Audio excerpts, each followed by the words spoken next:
refused to attend an apology dinner after my mother-in-law called me a bad mother at my son's funeral. My son Oliver died when he was 18 months old. His heart never worked right and surgery couldn't fix it. 2 years later, I still accidentally buy the baby snacks he used to eat.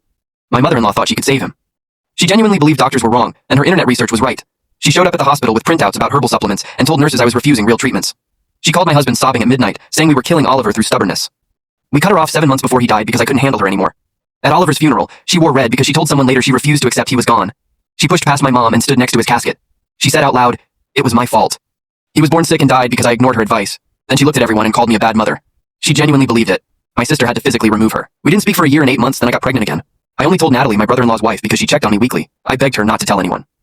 Yet 2 weeks later, my phone blew up. My husband's Aunt Karen and cousin Brandon all texting, saying there was a dinner at his mom's house Saturday. She said she wanted to apologize in front of everyone and help financially with the new baby. I refused, but my husband hesitated because his grandmother kept calling him crying, saying his mother had changed. The guilt was breaking him down.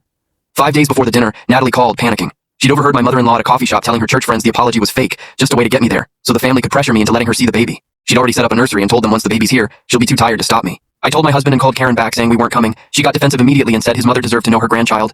That confirmed the ambush. Then my husband's grandfather called again. I heard him through the phone saying his mother made one mistake in grief, and didn't I believe in forgiveness?